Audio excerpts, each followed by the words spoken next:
Good evening, participants and delegates. Thank you for joining Shield Connect today. So today we have a special speaker from Lucknow, Dr. Nidhi Kataria, and ma'am is going to speak on topic recurrent vaginal infection. So before we start with the session, let me give a little introduction of our page Shield Connect. So this is our page Shield Connect. We have won 5 awards for Women's Health Technology Solution category. And there are various sections available in shieldconnect.in page. So the first section is the blog section, where you can find all the blogs related to various disease and gynecologic topics written and endorsed by our speakers and KOLs. Then we have a webinar session where you can find upcoming webinars and past webinars. So in upcoming webinars, you can find all the webinars that are going to be conducted in this month. So if you click on current webinar, you have to click on see more and just register through your email ID, and you will able to see today's webinar. And you can also post your questions here, delegates, in comment section, so that we can ask queries to our speaker for the day at the end of the webinar.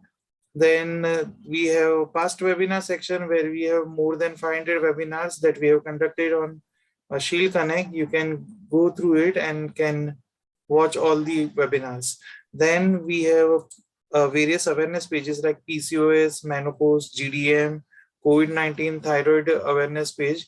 So one of the page like PCOS awareness page, you can find all the PCOS related topic videos by different doctors in different languages like Hindi, Tamil, Malayalam, and etc.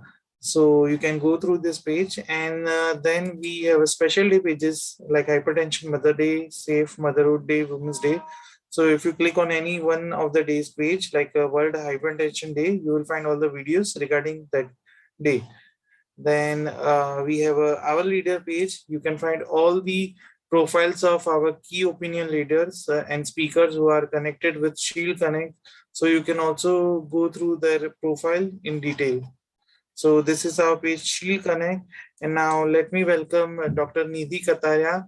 So ma'am has done MBBS, DGO, and ma'am is currently senior consultant at Vishal Hospital in Jankipuram, Lucknow from UP. And special interest of ma'am is high risk pregnancy and infertility. So ma'am, I welcome you on our platform, and I will hand over the session to you. Thank you. Thank you so much, Nishant. Good evening, everyone. Today, I'm going to present and discuss the topic recurrent vaginal infection.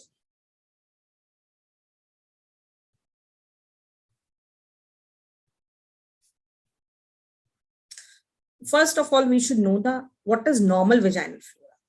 Many different bacteria usually inhabit the vagina, especially lactobacilli, which excrete hydrogen peroxide, creating an acidic, low pH environment, which is natural disinfectant that act to maintain the normal balance of organism in vagina that is hostile to the disease bacteria.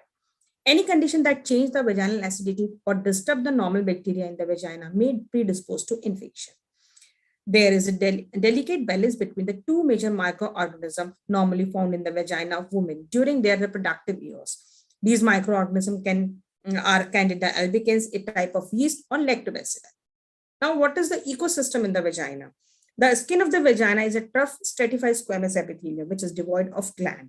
It presents a smooth, unbroken surface to attack the pathogenic organism. There is no crypts where organism can comfortably multiply as an endosurface. The pH is low and the high acidity mitigate against the bacterial growth. The thickness of armor, the epithelium, and the hostile pH depend upon the estrogen, and therefore it is only extreme youth before the puberty or after the menopause the bacteria erodes are likely. And vaginal flora is rich in lactobacilli and acidogenic corynebacteria. Now, definition of vaginal infection: overgrowth of the bacteria which is normally present in vagina, and vaginitis, inflammation of vagina. These are the pictures which is picture of vaginitis. Now, type of vaginal infection. Type of vaginal infection as bacterial vaginosis, trichomoniasis vaginitis, and candidiasis. And causative organism is overgrowth of Gardnerella vaginalis in bacterial vaginosis, and presence of the Trichomonas vaginalis, a type of parasitic infection for Trichomonas vaginitis. And candidiasis, there is a infection due to the Candida albicans. Now, vaginitis is usually characterized by the vaginal discharge and vulva itching, irritation, vaginal odor, and might be present. These three diseases most frequently associated with the vaginal discharge are bacterial vaginosis, trichomoniasis, and candidiasis. Various diagnostic methods are available to identify etiology of abnormal vaginal discharge. The cause of vaginal symptom can be determined by the pH and microscopic examination of fresh sample of the discharge. Laboratory testing failed to identify the cause of vaginitis in a minority of women. Now, what are the risk factors for vaginitis? Poor personal hygiene, obesity, using too much soap, uncontrolling diabetes, wearing clothes that are too tight, use of feminine deodorant, douches, and scented sanitary pads, excessive use of antibiotic, hormonal contraceptive, change in sexual partners, unprotected sex with someone infection with sexual transmitted disease, pregnancy, recent childbirth, menopause, inadequate sleep, and poor nutrition.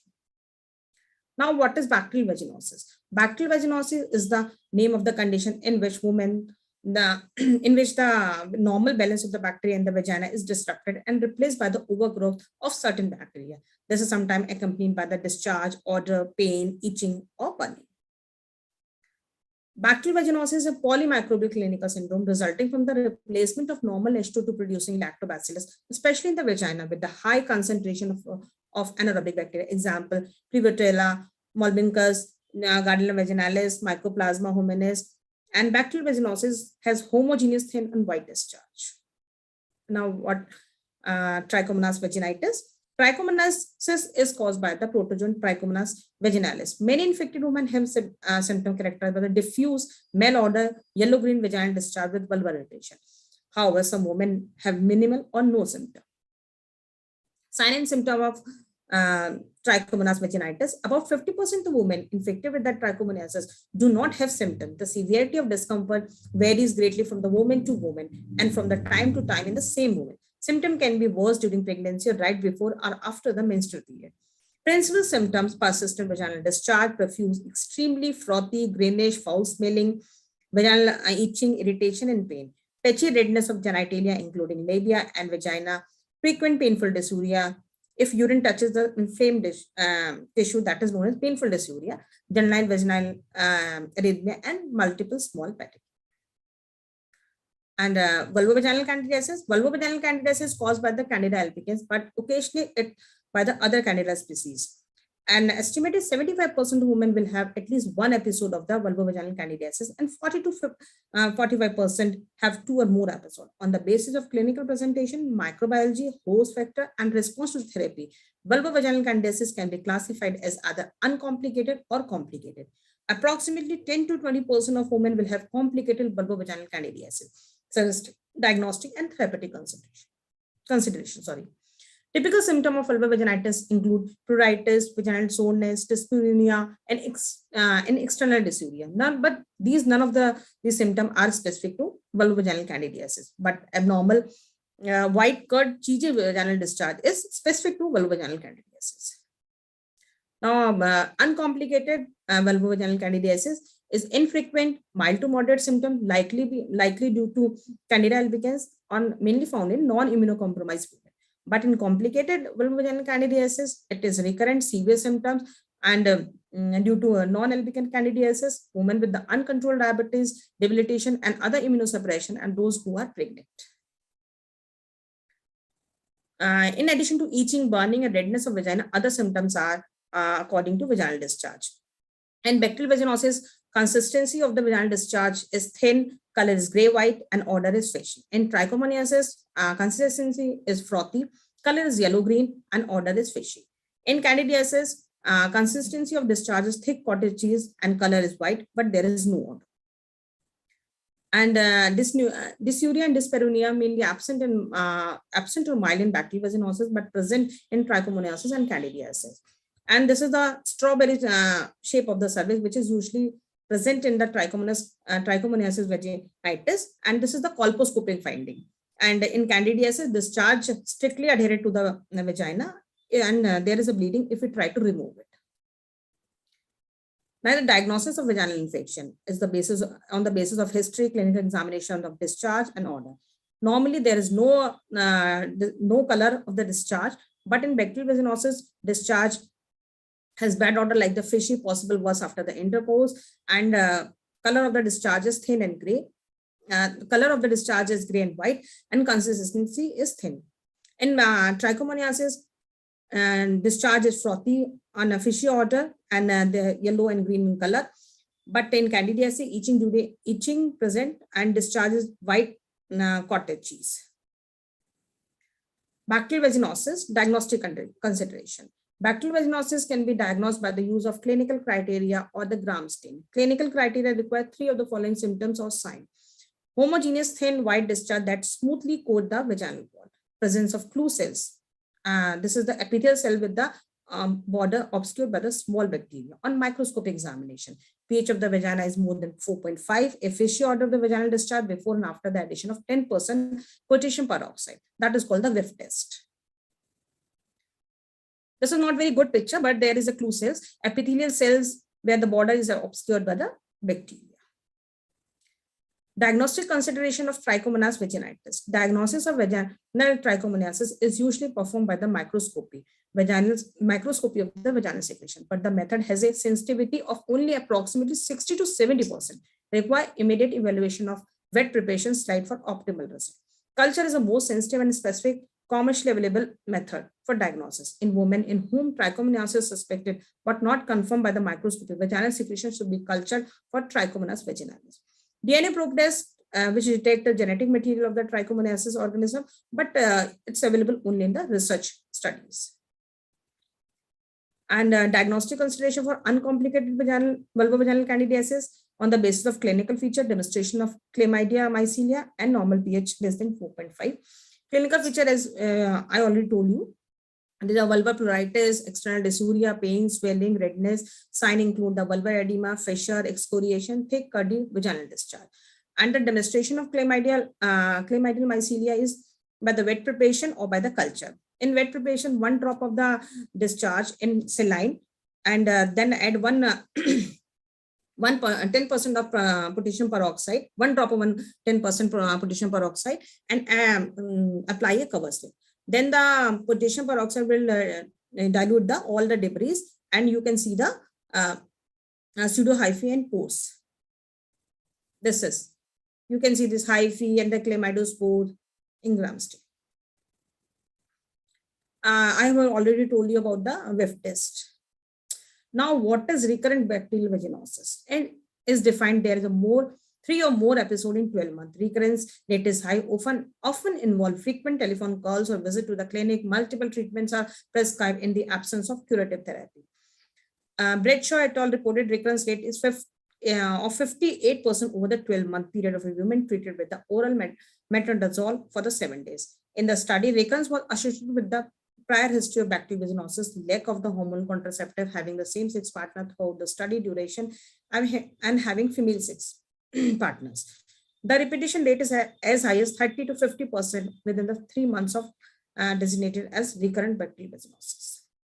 Other factors that have been associated with the recurrence include douching, frequent sexual intercourse without condoms, and failure to establish a lactobacilli prominent vaginal flora. It has been suggested that the formation of vaginal biofilm in bacterial vaginosis could be one of the factors for recurrent bacterial vaginosis. Now, recurrent trichomoniasis. Trichomoniasis is the most common non-viral sexually transmitted disease in the women worldwide. Cases of recurring Trichomonas vaginalis is also been reported with the recurrence rate as high 5 to 8% within 2 months of initial diagnosis. It is associated with the reproductive morbidity and increased risk of HIV acquisition and transmission. Patient may be asymptomatic, present with a normal yellow-green vaginal discharge. Inflammatory symptoms such as itching, burning, and dyspareunia. On examination, there is erythema of vulva, vagina, and strawberry cervix, which is a colposcopic finding. And in microscopy, it is available in motile trichomonads. Other diagnostic modalities include point of care testing, FDA approved, commercially available molecular testing, and nucleic acid amplification tested, that is called NAT, is recommended for diagnosis of trichomoniasis.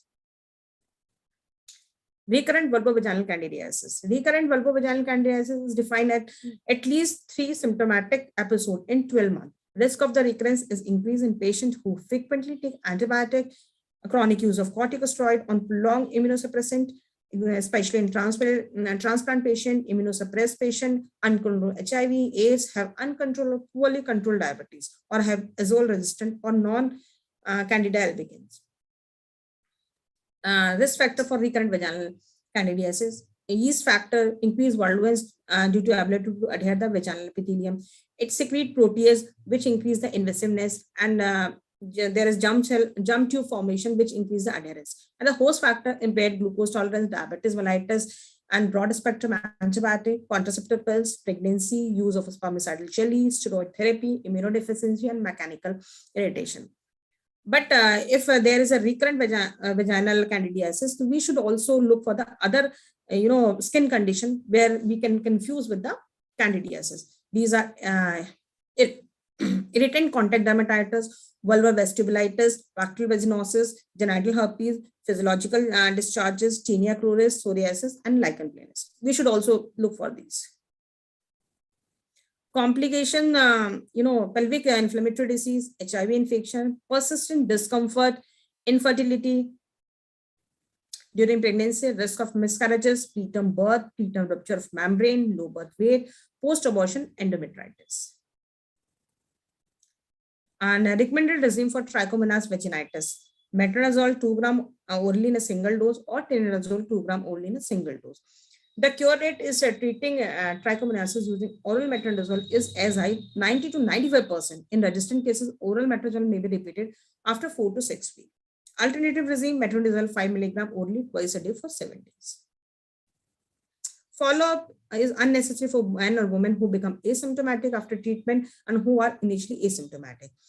Management of sex partner should be treated.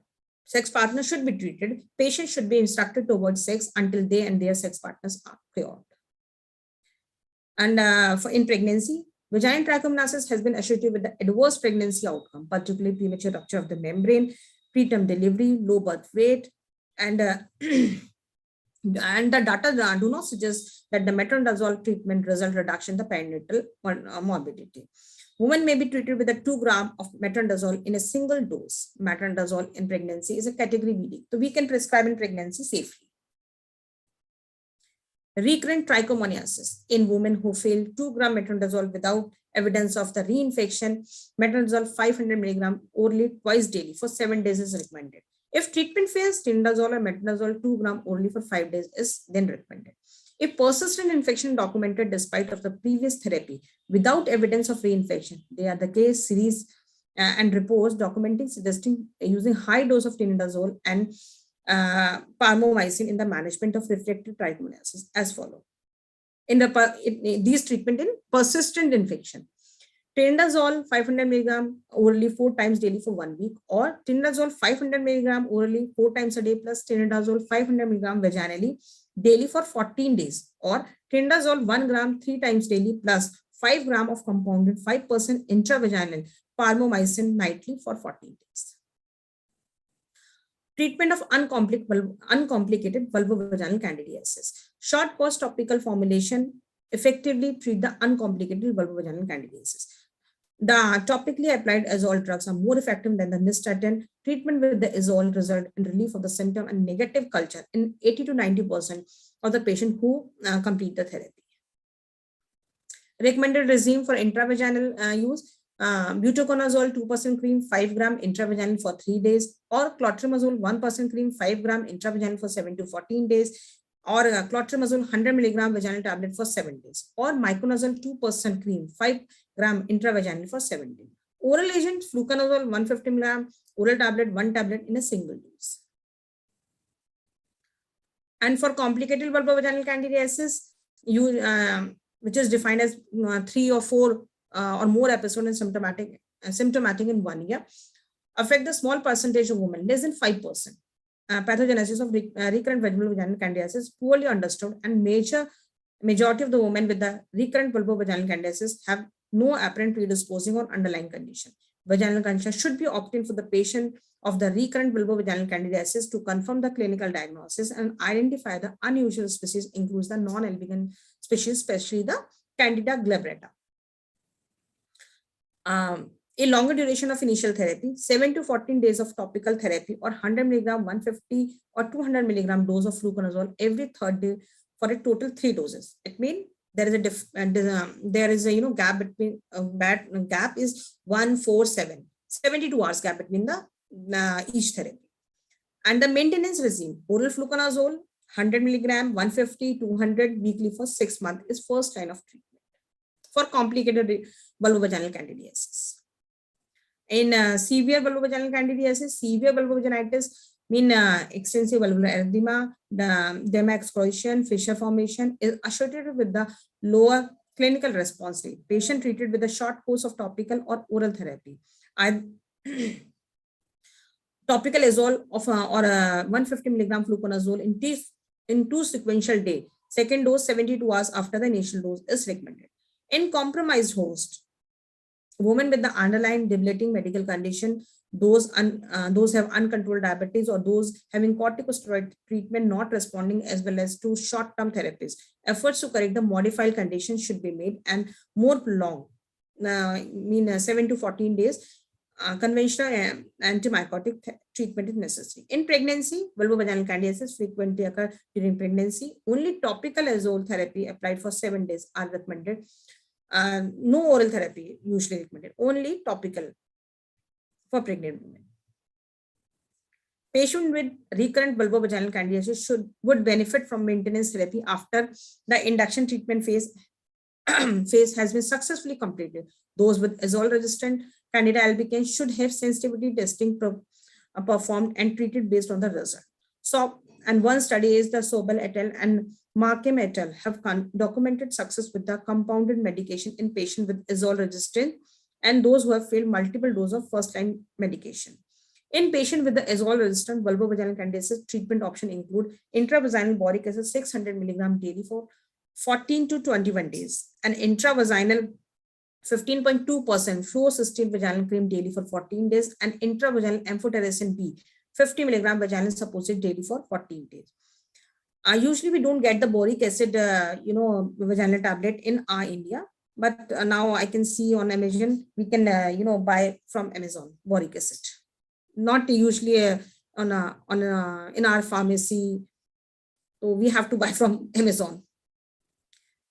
And recommended regime for the recurrent vulvovaginal candidiasis: fluconazole 150 milligram orally every 72 hours, 3 doses, followed by fluconazole only 150 milligram weekly for 6 months, or miconazole 1200 milligram vaginally weekly for 6 months for patients who prefer vaginal route for maintenance therapy. Itraconazole 200 milligram only twice daily for 3 days, followed by itraconazole only 100 to 200 milligram for 6 months. Suppression therapy should be continued up to 6 months. Now, treatment of bacterial vaginosis in non-pregnant women. Metronidazole 500 milligram orally twice a day for 7 days, or metronidazole gel 0.75%, 1 full applicator intravaginal once a day for 5 days, or clindamycin cream 2%, 1 full applicator 5 gram intravaginally at bedtime for 7 days. Follow visit unnecessary if symptom resolve, because recurrence rate is because bacterial vaginosis is unusual. Women should avoid the return to the additional therapy. Management of sex partner is not recommended. Treatment in pregnant patient, recommended regime is metronidazole 250 milligram orally 3 times a day for 7 days, or clindamycin 300 milligram only twice a day for 7 days. Follow-up of pregnant women. Treatment of bacterial vaginosis is asymptomatic pregnant women who are at high risk of preterm delivery might prevent adverse pregnancy outcome. Therefore, a follow-up evaluation after 1 month completion of treatment should be considered to evaluate whether therapy was effective or not. Recurrent bacterial vaginosis. Women with the recurrent bacterial vaginosis should be appropriately treated based on the CDC recommendation. Conventional therapy of nitroimidazole or clindamycin administration orally and or vaginally, and offer additional suppressive therapy with 0.75% metronidazole intravaginally get twice weekly for 4 months. In a multi-center study, Sueb et al. Randomized patient with the recurrent bacterial vaginosis, metronidazole twice weekly gel or placebo for 16 weeks after initial treatment. He documented that during the 28 weeks follow-up, recurrence was less in the suppressive therapy group. Recurrence occurred in 51% of treated women compared with the 75% of the women receiving placebo. Patients should be educated about the risk of the possible recent infection during the suppressive phase. Another option for recurrent bacterial vaginosis is the combination of oral nitroimidazole with intravaginal boric acid as the induction phase, followed by the suppression therapy. Richmond et al. Treated women with the criteria with the either tindazole or metronidazole 500 mg only twice daily for 14 days, followed by the intravaginal boric acid 600 mg at bedtime for 21 days as the induction phase. Bacterial vaginosis recurrence rate of 1 month after therapy is 20 to 40%. It's quite high. Recurrence may be a result of the persistence of the bacterial vaginosis associated organism and failure of lactobacillus flora to recolonize. Twice weekly metronidazole for 6 months may reduce recurrence. Key points: recurrence is very common in bacterial vaginosis, and treatment attempt to decrease the anaerobic and allow the lactobacilli to repopulate. No other approaches for enhancing recolonization of lactobacilli has shown to be effective. Example, where we use yogurt therapy, there is no use in bacterial vaginosis. Current treatment option for bacterial vaginosis is antibiotic and antifungal remain mainstay of the therapy. The recurrence rate is high and associated with the side effect. And one more, viral vaginitis is due to herpes simplex. Viruses are the common cause of the viral vaginitis. One form caused by the herpes simplex virus is called herpes infection. These infections are spread by the sexual contact. And there is 2 types of herpes simplex virus 1 and 2. Almost similar genetic composition except protein G gene, which is present in type 2 virus. Herpes simplex virus 1 cause more recurrent oral infection, 2 cause more recurrent genital infection. Prevalence of herpes simplex 2 also increased steadily with the age. It is more common in female than the male, and increase with the less education, poverty, cocaine use, increased number of sexual partners. Symptom of herpes simplex virus. The primary symptom of herpes vaginitis is pain associated with the lesion or sore, that is also called ulcer. The sores usually are visible on the vulva or vagina, but occasionally are inside the vagina and can only be seen during the gynecological examination. Outbreak of herpes simplex virus often are associated with the stress and emotional distress. A common is sexually experienced adolescent and young group. Up to 90% of infected individuals are unaware they are infected. Genital transmission by herpes simplex virus 2, symptomatic and asymptomatic, both shed virus and transmit the infection to the sexual partners. Pregnant women transmit infection to her newborn, especially in the last trimester. Local binding and tenderness before the vesicle develop. Vesicle rupture to produce shallow, tender ulcer covered with yellowish gray exudate and surrounded by the erythematous border. Vesicle on keratinized epithelium persists for the few days before progressing to the pustular stage, then crusting. Patient may develop urethritis, dysuria, severe enough to cause a urinary retention, bilateral tender inguinal and pelvic lymphadenopathy. Women may experience water discharge, and in men, clear mucoid urethral discharge. Significant local pain, systemic symptoms include fever, headache, myalgia are common. And sometimes asymptomatic meningitis may develop in 15% cases. The course of classical primary genital herpes from onset of complete healing is 2 to 3 weeks. At least one recurrent infection in the following years. Recurrent genital herpes is usually less severe and shorter duration than the primary infection. Genital herpes simplex virus infection increase the risk of acquiring HIV infection. Treatment, use of the barrier contraceptives such as condom can help to reduce the risk, but does not offer 100% protection. Contracting these and more serious infections such as HIV and that which can lead to AIDS. The treatment for the vaginal infection is usually simple, painless, and effective, and may include proper medication like topical cream or antibiotic. Vaginal infection are unavoidable sometimes. There are some steps to reduce the chance of getting infection. By maintaining hygiene in keeping vagina clear with proper care and preventing infection with safe and proper sexual habits. Treatment acyclovir 400 milligram TDS per orally for 7 to 14 days, famciclovir 750 milligram TDS per orally for 7 to 14 days, or valacyclovir 1000 milligram BD per orally for 7 to 10 days. Now probiotic containing the lactobacillus, and it can use for the longer period alternative to antibiotic, particularly within the context of the high infection, high recurrence rate. Possibility of hardening specific bacterial strain in order to prime the vagina microbiota pre and periconception period. Now, what is probiotics? Live microorganism which when administered in adequate amount confer the health benefit to the host. Main type of microbes which is present in the probiotic is lactic acid bacteria and bifidobacteria, are commonly used in fermented food as yogurt and dietary supplement. Now, prebiotic. Probiotic are different, and prebiotic are compound the food that induce the growth of activity of beneficial organisms. Prebiotic plus probiotic is symbiotic. Sometimes we use both, na? So, and use of prebiotic is improve the work of the digestive system, stimulate the growth and reproduction of only useful microflora, maintain the pH, and remove the excessive mucus from the walls of the intestine, reduce the formation of gases, suppress the reproduction in the intestine or pathogenic bacteria, and it also stimulate the peristalsis. Now, what is the mechanism? Probiotic. Probiotic mainly contain lactobacillus and bifidobacteria. Major probiotic action include the enhancement of the epithelial barrier, increased adhesion to the intestinal mucosa, and concomitant inhibition of the pathogen adhesion, competitive exclusion of pathogenic microorganism, production of the antimicroorganism substance, and modulation of the immune system. And what is the characteristic of the potential probiotic?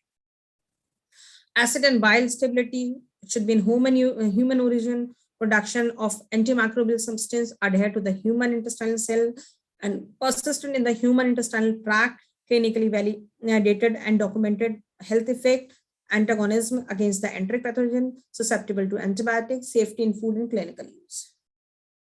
Restriction of use in case of bacteremia, adverse immunological effect, antibiotic resistant transfer. Bacteremia present in for bacteremia diagnosed with the immunosuppression prior to long hospitalization, prior surgical intervention, and it may transfer antibiotic resistance also. Infection control. Why probiotic for infection treatment? New problem created by the antibiotic, as always, disruption via the protective flora, antibiotic resistance due to the abuse and overuse of antibiotic prescription, running out of antibiotic, interest in use of ecological method instead. Rational to develop, because clear hypothesis about the role of lactobacilli, clear established protective role of lactobacilli. Lactobacilli are predominant in vagina, applicable can be topical, it can be reached up to high inocula, no organoleptic consideration, easy to perform clinical trials, easy sampling, easy reisolation of probiotic lactobacilli after application, and already available. Develop a non-chemotherapeutic therapy using lactobacilli to maintain the lactobacilli dominating vaginal flora, sexually transmitted disease, prevent preterm labor, good quality of life of women, inserted directly into the vagina. Oral preparation from gut to vagina is available. Use in the woman prone to the urogenital infection, during infection, but also for the healthy woman to maintain the normal flora. In women prone to in healthy women as a prophylaxis to maintain the normal flora, lactobacilli probiotic can be used over a long period without the adverse effect, unlike the antibiotic. Probiotic versus antibiotic. Antibiotic damage the commensal microflora, can increase the occurrence of resistant bacteria, can have adverse side effect. Probiotic can be used adjuvant to the antibiotic to restore the commensal microflora. Ideal treatment: provide Indian genomic specific strain, vaginal specific strain, maximum colony forming unit is 10 billion CFU. Exogenous strain of lactobacillus suggested the mean of the re-establishing a normal healthy vaginal flora. Carefully selected probiotic strain can eliminate bacterial vaginosis and also exert an antiviral effect, thus reducing the viral load and preventing fetal and neonatal infection. The administration of beneficial microorganism probiotic can aid recovery from infection and restore and maintain. And abnormal vaginal microbiota may associate with a poor reproductive outcome. There is many studies. Why strain of native origin? Because product with a strain of Western origin which may not have the same benefit to the patient. It is now widely accepted that native strain will have better efficacy on the local population. Product should have the advantage that all the strain of the native origin with clinical study and safety validated to the Indian population of establishing efficacy. Thank you. Now, the take-home message. Take-home message is there should be a proper national and regional guideline for the treatment of vaginal infection. And non-infectious cause of discharge should be ruled out. And infection-specific treatment of discharge will give the higher cure rate. And a long-term treatment is needed for recurrent vaginal infection, and pregnant women with symptomatic discharge should give the higher result and good result. These are my take-home message. Thank you, ma'am, for giving all the detailed information regarding this topic. So let me check if we have any questions in the comment section. So, ma'am, one question is there, how many chances increases of miscarriages if there is a vaginal dysbiosis? Chances are increased. I don't know the proper number or percentage, but chances definitely increase. And how many cases do you receive that patients come with this problem due to any sexual activities? What? Like any sexual infections they have? It's not activities, infection due to sexual. Yes, ma'am. I have seen many cases, around one to 4 cases in month. I have seen. And if we give proper treatment and cure rate definitely high, and we can save the baby up to 34 weeks at least if we treat the patient timely. If we don't treat, definitely there is a premature rupture of the membrane, preterm labor, patient deliver before 34 weeks or early.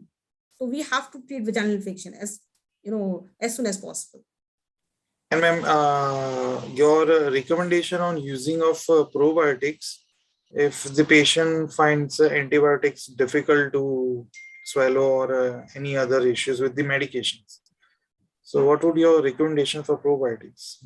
Probiotic, usually I use probiotic with the antibiotic. And there is a, less, duration of the antibiotic is lesser when you use probiotic with antibiotic. Sometimes the probiotic, I stop the antibiotic and probiotic for 15 days and it's a good result. And Dr. Alka said that it was full of information, madam. Thank you. The feedback was there from one of the participants. Thank you. Thank you so much, Dr. Alka. I cannot find more questions. And thank you, ma'am, for joining us with today. And we would like to have more sessions with you on our platform again. Thank you so much. Thank you, ma'am.